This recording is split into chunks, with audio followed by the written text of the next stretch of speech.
Atención Venezuela. El país atraviesa nuevamente un momento delicado en el que distintas decisiones políticas, judiciales y geopolíticas están generando interrogantes dentro y fuera de sus fronteras. Aunque en los últimos meses se han producido cambios importantes en el escenario político nacional, varios analistas coinciden en que la transición venezolana está lejos de ser un proceso simple. Nuevos datos, investigaciones y movimientos diplomáticos revelan que detrás de la caída del liderazgo anterior aún permanecen estructuras de poder que continúan influyendo en la realidad del país. Una de las preguntas que más se repite entre analistas, periodistas y ciudadanos es si realmente cambió el sistema de poder en Venezuela o si simplemente se produjo un reacomodo dentro de las mismas estructuras que dominaron el país durante décadas.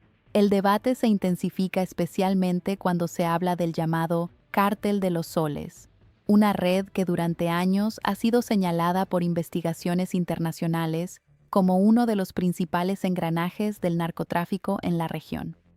Durante mucho tiempo, esta organización fue descrita como una estructura vinculada a altos mandos militares venezolanos. El nombre proviene de las insignias de sol que llevan los generales en los uniformes de la Fuerza Armada Nacional Bolivariana. Con el paso de los años, diversas investigaciones periodísticas y judiciales comenzaron a señalar que algunos miembros de alto rango habrían participado en redes de tráfico de drogas que conectaban América del Sur con mercados en Norteamérica, Europa y África. Sin embargo, expertos en crimen organizado advierten que el llamado Cártel de los Soles no funciona como un cartel tradicional con un único líder o una jerarquía centralizada. En realidad, se trataría de una red fragmentada formada por múltiples grupos operativos que se coordinan en determinadas rutas y operaciones, pero que mantienen autonomía en su funcionamiento. Este modelo descentralizado hace que la estructura sea particularmente resistente a los cambios políticos. Incluso cuando se producen detenciones o cambios de liderazgo, las redes locales pueden reorganizarse rápidamente, mantener sus rutas logísticas y continuar operando a través de intermediarios y empresas fachada. Diversos informes internacionales han señalado que el financiamiento de estas redes no se limita al narcotráfico. En los últimos años, la explotación ilegal de minerales en el sur del país, especialmente en la zona conocida como Arco Minero del Orinoco, se ha convertido en una fuente importante de ingresos para grupos armados y redes criminales. El oro extraído en esta región se vende en mercados internacionales mediante intermediarios que ocultan su origen. Algunos cálculos de organizaciones económicas estiman que el oro venezolano podría representar una parte considerable de las exportaciones no petroleras del país. Esta actividad ha generado además graves impactos ambientales y sociales, incluyendo deforestación, contaminación por mercurio y conflictos con comunidades indígenas. Junto al narcotráfico y la minería ilegal, otras fuentes de financiamiento incluyen el contrabando de combustible, las redes de tráfico de personas y el lavado de dinero a través de empresas registradas en distintos países del Caribe y Europa. En algunos casos, estas empresas funcionan como estructuras de fachada utilizadas para mover fondos provenientes de actividades ilícitas. En este contexto, figuras que han ocupado cargos importantes dentro del aparato estatal continúan siendo mencionadas en análisis y reportes internacionales como posibles nodos de poder dentro de estas redes. Entre los nombres que con frecuencia aparecen en informes, se encuentran altos funcionarios vinculados históricamente al chavismo. Al mismo tiempo, Estados Unidos ha intensificado su estrategia de presión sobre algunos de estos actores.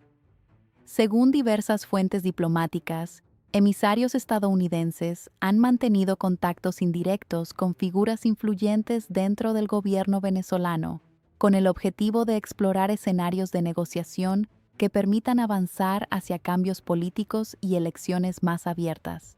El gobierno de Washington ha ofrecido recompensas millonarias por información que conduzca a la captura de ciertos líderes, señalados en investigaciones federales por narcotráfico.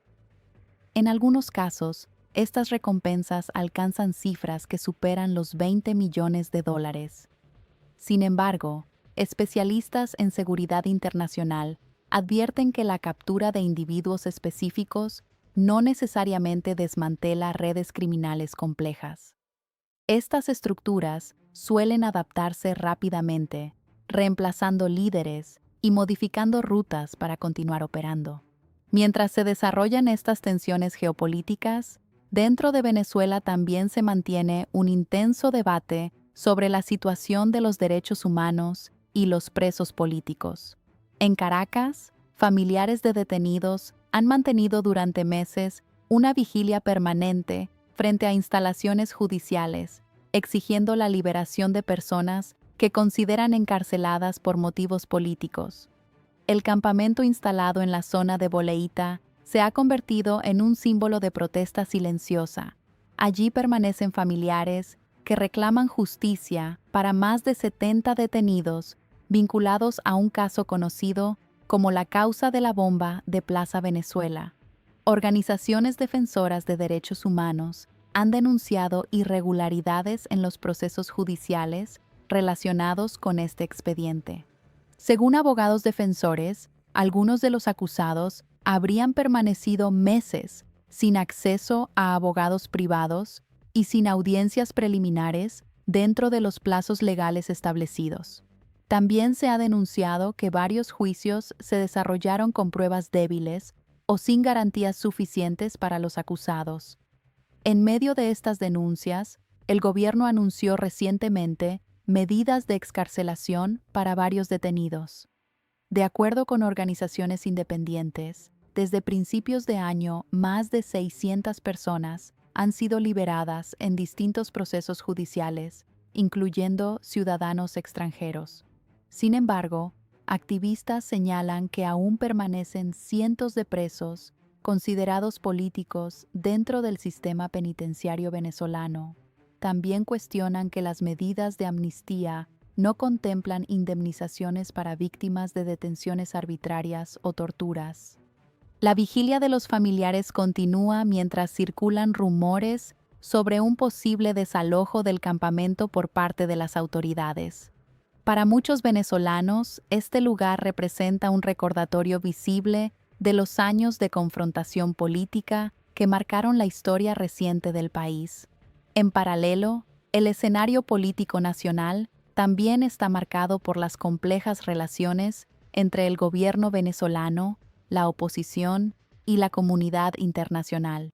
La dirigente opositora, María Corina Machado, ha mantenido reuniones con líderes políticos en Estados Unidos y otros países, buscando respaldo para un eventual proceso de transición democrática. Según declaraciones recientes, Machado considera que la estrategia internacional actual busca presionar al gobierno venezolano para impulsar reformas políticas desde dentro del sistema. Algunos analistas interpretan esta estrategia como una forma de evitar un colapso institucional abrupto que podría generar mayor inestabilidad en la región. Washington, por su parte, ha insistido públicamente en la necesidad de avanzar hacia elecciones libres, transparentes y verificables en Venezuela.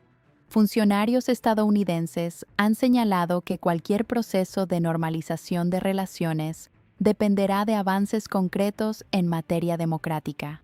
Desde el gobierno venezolano se ha respondido destacando la importancia de mantener relaciones diplomáticas equilibradas con distintos países. Voceros oficiales han afirmado que buscan construir relaciones internacionales basadas en el respeto mutuo y la cooperación económica. En medio de este contexto, la economía venezolana también comienza a mostrar señales de posibles cambios. Empresas energéticas internacionales han manifestado interés en invertir nuevamente en el sector petrolero del país, uno de los más importantes de la región. Entre las compañías que evalúan expandir su presencia se encuentra la empresa española Repsol, que ha planteado planes de inversión que podrían alcanzar miles de millones de euros en los próximos años. Estas inversiones buscarían aumentar la producción de petróleo en proyectos conjuntos con la estatal PDVSA. La recuperación del sector energético es considerada clave para la reconstrucción económica del país. Venezuela posee algunas de las mayores reservas de petróleo del mundo, pero durante años la producción cayó drásticamente debido a problemas de infraestructura, sanciones internacionales y falta de inversión. El comercio fronterizo también podría experimentar cambios importantes. Se ha anunciado una reunión entre autoridades venezolanas y colombianas para discutir proyectos de integración económica y seguridad en la frontera.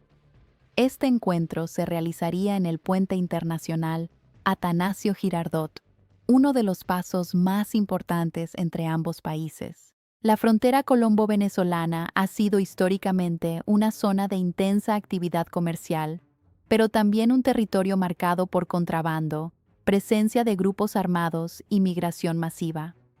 La reactivación económica de esta región podría tener efectos positivos para miles de familias que dependen del comercio transfronterizo. Mientras tanto, el contexto internacional también influye en el escenario venezolano. En Medio Oriente, el conflicto entre Estados Unidos e Irán ha generado preocupación por sus posibles impactos en los mercados energéticos globales. Recientes operaciones militares han debilitado significativamente la capacidad militar iraní, según informes del Pentágono. Las tensiones en esa región podrían afectar el precio del petróleo, un factor clave para países productores como Venezuela. Analistas energéticos señalan que la volatilidad en los mercados internacionales podría generar tanto riesgos como oportunidades para la economía venezolana. A medida que se desarrollan estos acontecimientos, la sociedad venezolana continúa observando con atención cada movimiento político, económico y diplomático. Después de años de crisis, muchos ciudadanos esperan señales claras de estabilidad y crecimiento, pero también persisten dudas sobre si el país realmente se encuentra en una transición profunda o si simplemente está atravesando una nueva etapa de la misma confrontación política que ha marcado las últimas décadas. Lo cierto es que Venezuela sigue siendo un punto clave dentro del tablero geopolítico latinoamericano. Su ubicación estratégica, sus vastos recursos naturales y su historia política reciente la convierten en un país cuyo futuro despierta interés en todo el mundo. Mientras tanto, dentro del país, millones de ciudadanos continúan enfrentando desafíos cotidianos relacionados con la economía, el empleo, los servicios públicos y la seguridad. Para muchos, las grandes decisiones políticas solo tendrán verdadero significado cuando se traduzcan en mejoras concretas en su calidad de vida. En este escenario lleno de interrogantes, la evolución de los próximos meses será determinante para definir si Venezuela logra avanzar hacia un periodo de estabilidad o si nuevas tensiones volverán a dominar el panorama nacional. La transición sigue abierta, las negociaciones continúan y el mundo observa atentamente cada paso que se da en el país.